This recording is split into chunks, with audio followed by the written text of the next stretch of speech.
Oh, I do think that white people are absolutely jealous of black people, specifically with the community, and also with like fashion and music and everything else that is appropriated. But by design of what whiteness is, it inherently lacks community. And I think we're absolutely jealous of that. And I've heard biracial people say that they do see that difference in their own families. Because in addition to European cultures being more individualistic than cultures from Africa, South America, and indigenous North American cultures, the invention of whiteness in America erased a lot of ties to actual culture. So when I say like white people, black community, I'm not talking about like Polish people or German people or Irish people. As I explain in my book, I just wrote the intro and I'm working on the conclusion today. Y'all keep me in your prayers. In the course of human history, white is a relatively new term. As we discussed in the introduction to this book, white is a North American term emerging from the 1600s as a term to justify the enslavement of Africans and squelch revolts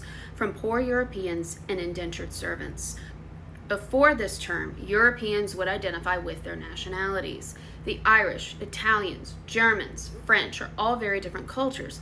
Thus, there is not the same communal tie to whiteness as there is for people from other communities.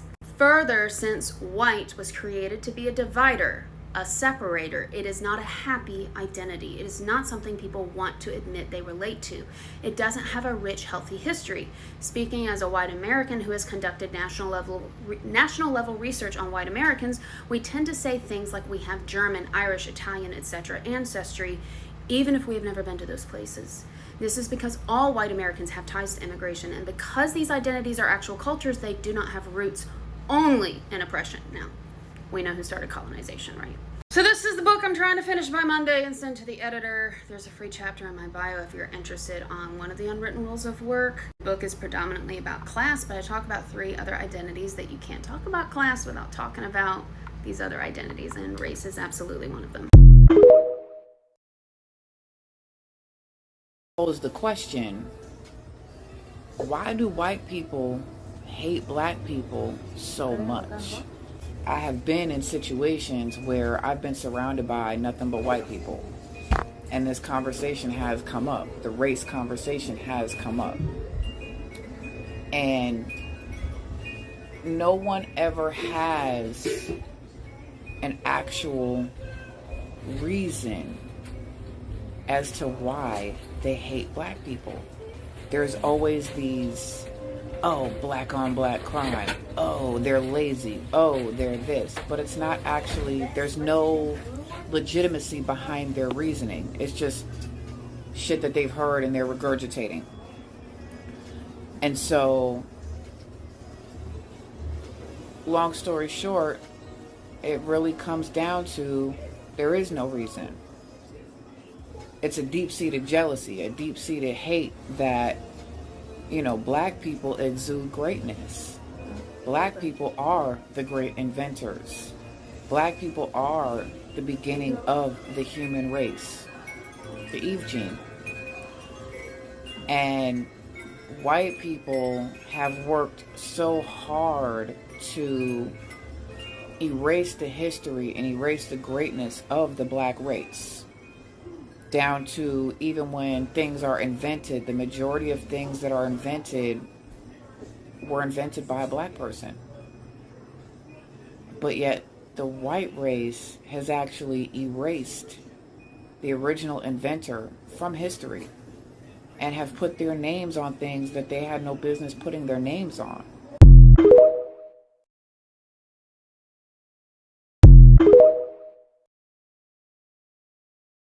One of the biggest tools the white supremacists use to control the general population is jealousy. Not just fear of minorities, but fear of minorities being more successful than you as a white person. Because implicitly, deep down, they know that they have a significant advantage over every single immigrant, over black and brown people in the US. Because of factors like racism, all you have to do is look to the government and see how white and how conservative it is. But they cannot accept the fact that somebody who came to America 5 years ago, didn't know any English, and was able to work themselves into society, get a good paying job, and take care of their family is more successful than them. They can't accept the fact that there are people who have come to America and done better in a system that was built for them. That is why I believe that a large portion of racism and bigotry in general is rooted in jealousy. It's not just about white people wanting to hoard the resources, it's about white people wanting to hoard them so other people don't get them. They would rather see people of color fail than another white person succeed, because it's never been about success, it's been about preventing others from doing well. That sort of spite is what keeps them going.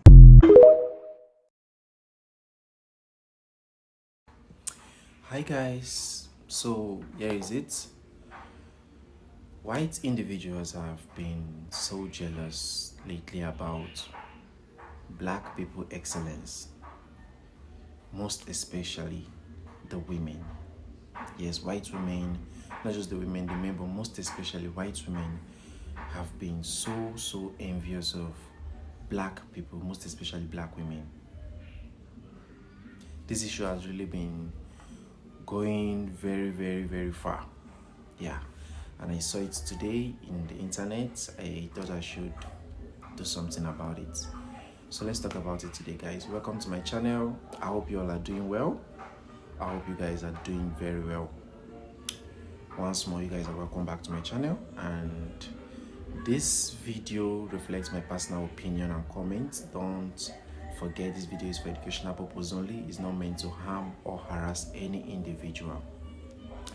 That being said, let's dive into some few videos I have for us to watch, and we'll be back with commentaries. Stay tuned, guys.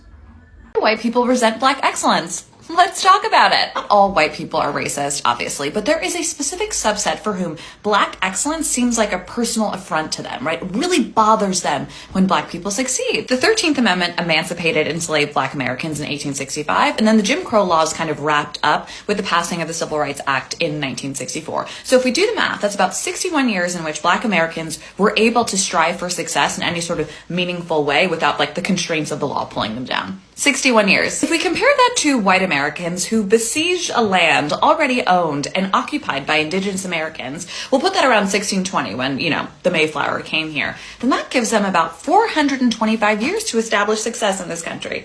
425 versus 61. If we compare those two fundamentally very different time spans, like, how much did white Americans actually do in all that time? If we are to compare even the poorest and most underprivileged of white America to black America generally, it is clear that white Americans are born way past the start line, right? By that I mean, by like nature of being white in American society, you do benefit from all sorts of privileges. And like, to be frank, you're not exhausted by the horrible experience of facing racism on a daily basis, right? You do have a ton of privileges. So I imagine existing in this bubble of privilege that you like totally deny, the existence of black people for whom success is like second nature when it comes so easily and so readily, even though you've only had 61 years to achieve it. I imagine that's exhausting and frustrating. I imagine it makes people feel super inferior and hurts certain people's tiny little egos. And what do they blame that deep psychic pain on? Well, of course, DEI and critical race theory and affirmative action. So I guess the question is, what might help those white Americans who just so strongly detest black excellence? Like, what will help you? And for that, I would suggest like a lot of therapy, like a ton of therapy. And I would also just suggest that we open the schools, right? We teach people history. Yeah, maybe? Okay, bye! Black women were always supposed to be seen but not observed. And that's where their jealousy comes down to, because when it comes right down to it, their men are men. And this is why I brought up how like desirability and pretty privilege like plays a role in the way like black women navigate workspaces, and why we, like I said, it's easier with their men because men are fucking easy. Be fuckable. You're good. That's always been the case.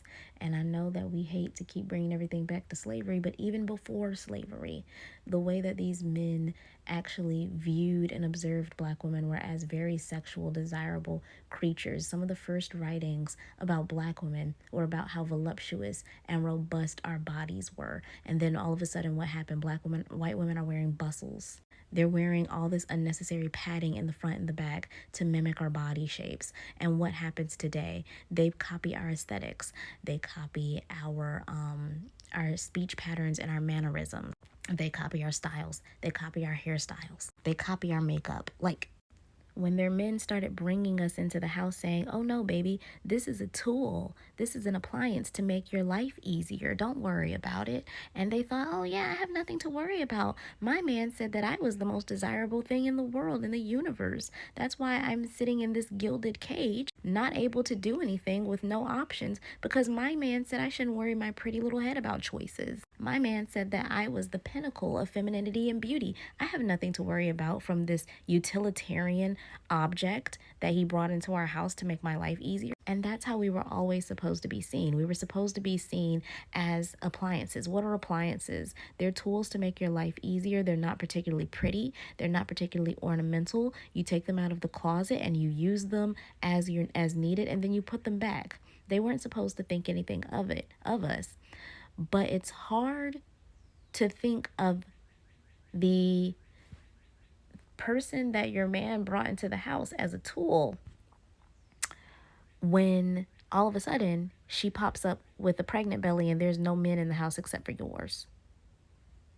When all of a sudden you're seeing light-skinned, loose-haired, green-eyed children, but there's no one in the house except for dark-skinned, dark-eyed people. Which we all know that two fully black, darker-skinned people can make a light-skinned, green-eyed baby, but God forbid white people actually dedicated themselves to truly studying how genes work back in those days. So as far as they knew, it couldn't be done. So all of a sudden, you're forced to reckon with the fact that, oh, this is not just a utilitarian tool. This is a person. This is a human being, a flesh and blood woman that I have to compete with in what is supposed to be my domain. This is supposed to be the only place that I have some dominion over, the only place in which I have some control and power. And it's not even a safe space for me, because God knows where my husband is screwing this woman in our house. Is he screwing her in our marital bed when I'm away visiting family? Where is he? All of a sudden, we're not just seen but not observed. They have no choice but to really take a second look at us and examine us.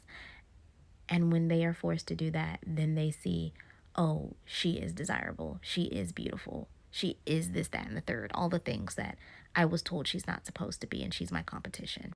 And this directly ties into how they view us when we come into the workplace with our makeup done and our hair flawless and our outfits on point. Because who are we doing that for? What are we doing that for? We're not supposed to be as pretty as them. Why are we coming in here looking better? Looking just as good? This cultural and historical distrust of us has never been addressed. And that's why we keep having these issues of competition. One of the few facets of power that white women have is their youth and their beauty. And when they're reminded that you too have that youth and that beauty, and then oftentimes it's backed up by competency, they get really, really angry. And they're uncomfortable with that anger and that jealousy, because how dare you make them think about their place in the world? And to your point about like how black women stand out, we do. And I've talked about this in my redhead video. White tea culture, if you can say that they even have one, white supremacy is predicated on homogeneity. Everybody looking alike, everybody looking the same, not standing out too much, because it's a cult. Whereas blackness is more celebratory of differences and uniqueness. And black women are beautiful in ways that are very diverse and very different from white women. Doesn't mean white women aren't beautiful, they are. But we're different. And the difference makes us not only beautiful in this very unique way, but it makes us threatening as well. Like, our beauty is threatening because it's something that really cannot be emulated. And that's okay. That's okay. Honestly, it's truly okay. There's beauty in every single group of women that just cannot point blank be emulated. It can't. But because they are taught to conquer and not to cultivate, they don't understand that our unique beauty in the way that we choose to show up is not a threat. It's just a form of personal expression. And that same unique beauty that makes us the object of their scorn and their jealousy makes us an object of lust and desire by their men. And that's always been the case. And we've leveraged that to our advantage all the way from the past. When we would have kids with these YT men that were raping us, we would leverage that little bit of power that we did have to be like, hey, like maybe we can negotiate freedom for our children when they get a certain age. Maybe we can negotiate some education for our kids so that when our kids get free or when our kids grow up, they can pull us along in their upward mobility. They can pull us along when they start to have a little bit more social status. Maybe we can negotiate for our own freedom. And that's what we would do. We would leverage the proximity, the forced proximity that we had to their men to our advantage. And oftentimes, Black women would get gains. They would get freedom. They would get freedom for their children. They would get education for their children. Their kids would get inheritances. Their kids would be set up better for the future. Because if you're going to be forced into this situation, you might as well make the best of it.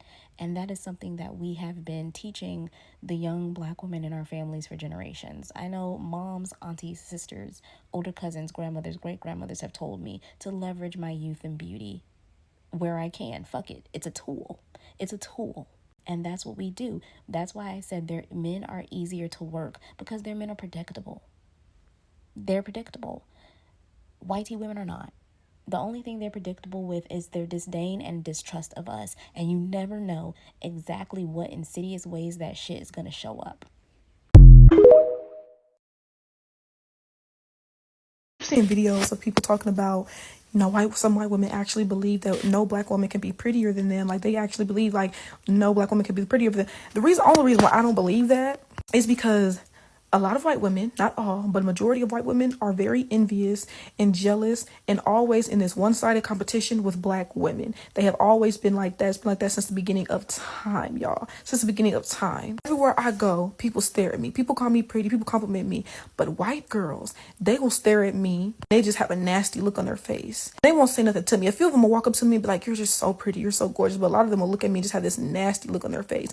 And I know it's jealousy. I know they're jealous. I just watched this video yesterday. It was a Black history lesson someone was talking about, and it was basically saying how Black women way back when used to wear their hair in like these gorgeous big poofy hairstyles with beads and like feathers in their hair and everything like that. And white women were so jealous and so intimidated, so bothered by the hair on another person's head, they went and made a petition. This is in Louisiana. They wrote a petition to the governor, and the governor ended up banning Black women from wearing their hair out in public because it was intimidating and, making the white women jealous, essentially. I don't know if you guys remember, but like if you look back in the Victorian times where they used to wear those big poofy dresses and the backside of them dresses were big as hell. Excuse my language. Guess who inspired that?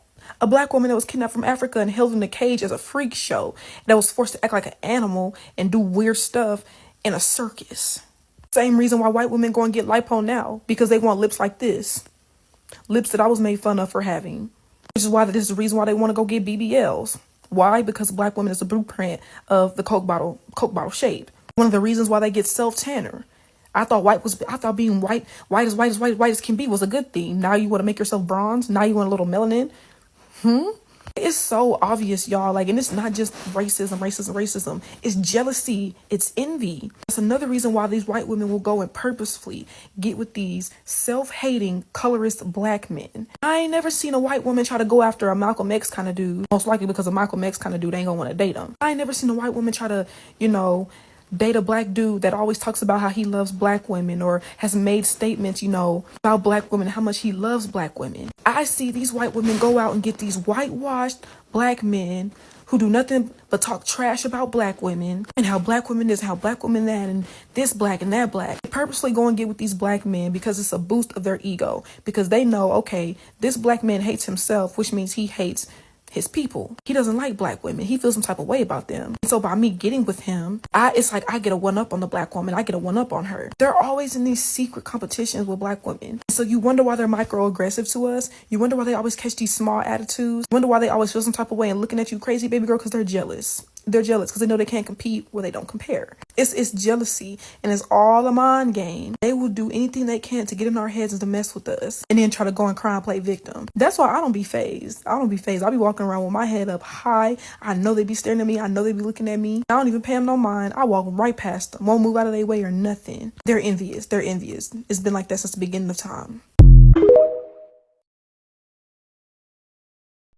The reason white people get so upset when black people are celebrated is because they believe we only exist to serve them or entertain them. If we do something within our own community for us that doesn't replicate some form of servitude or involve them at all, they feel left out.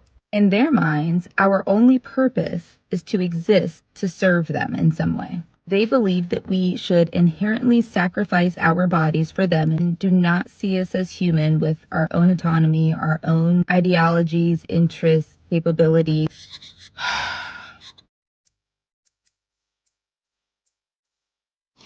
All right, we're back. That was rookie lighting. Yeah, so I felt the need to repost this video because it touched home in terms of like experiences. So kind of just a quick story time. It was about 3 or 4 years ago. I had a patient that I was treating. The way that it works that patients normally get radiation for over an extended period of time. So let's say a patient's getting 5 weeks of radiation. They get radiation Monday through Friday. And while they're getting the radiation treatments, myself and my attending, I'll see the patient in clinic once a week for what's called an on-treatment visit. And at these visits, I'm doing a very targeted physical exam.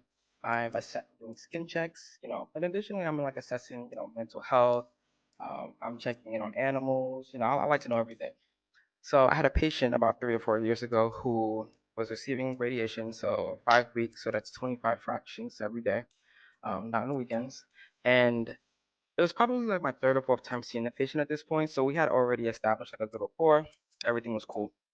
So I walk into the room and the patient goes, "Hey, Dr. Washington." I'm like, "Hey, what's up? Whatever, whatever."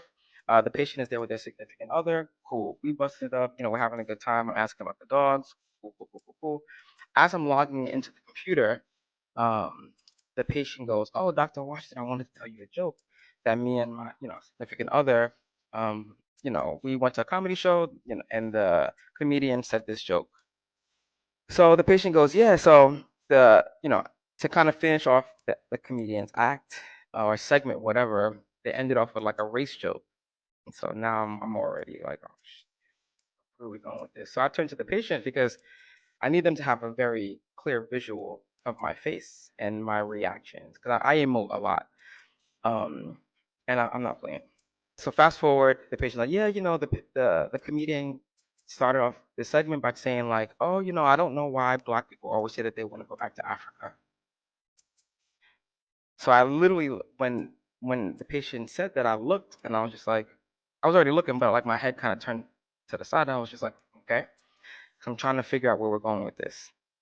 So the patient proceeds to tell me the joke. Apparently, the comedian was like, "Yeah, I don't know why black people want to go back to Africa. Without them, like, we wouldn't have like good sports, we wouldn't have good food, we wouldn't have good, they're really entertaining in movies. They make movies, sports, and a lot of things entertaining." So the patient ends off the rant, and they're like, "Yeah, like, we hope, black people, we hope they don't go back to Africa. They're entertaining." So I looked at the patient like this, and then I looked at the patient's significant other, and they said, "And, they're entertaining," as if I'm not. Sorry, that was my intrusive thoughts. My bad. So when this happened, I looked at the ground because I needed to make sure that I was still on the ground. And then I looked at the patient. I looked at the computer. I logged out of the computer, and I walked out of the room. I said, "I'll be back." I walked out of the room and I never saw the patient again. To be clear, like I don't demonize races. That's just not my thing. But and I also have a very high threshold to to label someone as a racist. It's just my thing. However, my threshold for disrespect in that category is extremely low. I'm extremely sensitive to microaggressions. I like to call them out. Um, you know, I think behavior needs to be checked when it happens. We're not gonna wait. I'm gonna let you know, whatever, whatever. But I think as a Black resident, as a Black trainee in medicine, it's extremely hard when you have a lot of stressors. There's a lot of pressure to perform. There's a lot of pressure to kind of, just do excellent and do well and not like, go against the grain. You don't want to ruffle any feathers. Um, but I think it's very important to have a very strong sense of self.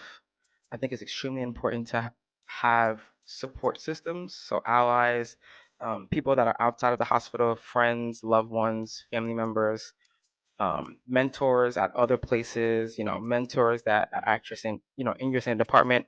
I think it's extremely important for, Black residents because, or just Black people in medicine, because there's so much happening right now. And it's crazy that we're here.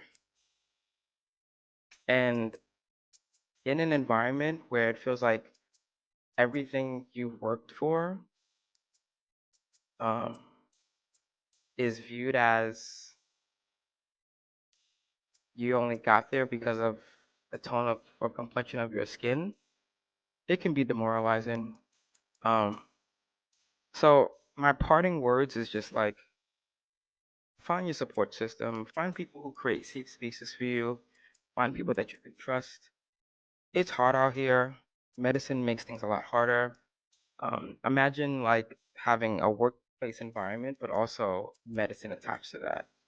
It kind of exacerbates a lot of things. Knock, knock. But we're on this journey to be the best doctors that we can be. O'er the fields we go, That's the goal. laughing all the way. Yeah, that's Bells my on parting words. bobtail ring, Alright, making y'all. spirits Peace. bright. What fun it is to So guys, we can see from the video I just roll up now for us to watch, I believe it has tell us a lot about why these white people are so envy of Black people's excellence, most especially white women. And I will say this again, that like what the white lady said in my video, that the reason why these white people are angry and so envious of Black people's excellence is the fear of Black people becoming more successful than them. Yes, this is one of the main reasons why white people are so envious of Black people's excellence. They fear that one day these Black people will become more successful than all of them. In fact, seeing Black people successful than some white people is a pain in the ass for them, because wherever they see a Black person driving a nice car, living in a nice mansion, having a nice job, they feel jealous because they feel like they are the one that's supposed to be in that position, not the Black people. And that's very crazy,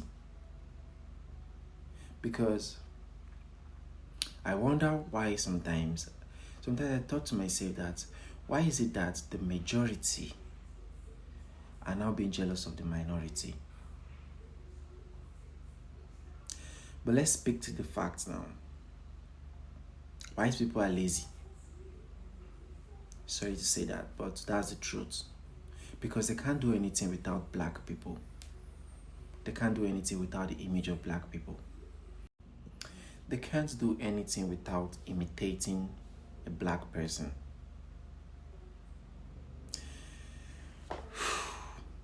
You know, white folks are so jealous of Black people because of the higher status of Black people. Because nowadays in the entertainment industry, where we talk of sports, music, fashion, movies, and all of that, they are all born out of Black stars. Yes, in the NBA, we got the Black stars. That's why, or that's where some of this envy is coming from. Let me break it down for you guys. Okay, in the aspect of the women thing, the white women are envy of the black women whenever they see a black woman glittering all over the streets. Like she was walking, they'll be like, wow, look how she's so beautiful with her makeup, with her hair and all of that. And they'll try to go look like the black person. Why don't you change the color of your skin though? Yes, if you want to be like us, you just have to be like us completely. You don't have to copy our style and don't even make it look like you're copying it from us. You see a white woman trying to look good on her makeup, trying to look good on her hair by plaiting braids, putting beads and all of that on their hair, try to paint their lips. These are all born out of black women. You know, these white folks just think since we are brought out of Africa and we were slaves to them before, they feel we should be slave to them forever. And that's not working. After all the torture you guys gave to the black people where they were slaves in your country, you raped their women, killed their children, killed their husbands, turned their children and their wives to your slaves. That's what they still want, yes. They still want the black people to be slaves to them. That is why whenever they see a black person shining, they see a black woman glittering, it's a pain to them. White folks, you guys really need to change. You guys really need to change, absolutely. I know I'm not just talking the whole white people, no. Some white people are good, but majority of them, trust me, they have that racism that's inbuilt in them because of how their system taught them in their elementary studies, everything in their school. They try to tell them that all the inventions are made by white people. White people, they are not even creative. That's a big damn lie. A very big one. So these white people try to isolate black people, juniors. Well, we're going to the end of today's video. I want you to drop your thoughts in the comment section and don't forget to like, share and subscribe. Credit belongs to the original creator of every single stitches and clips we have in this episode today. Stay tuned.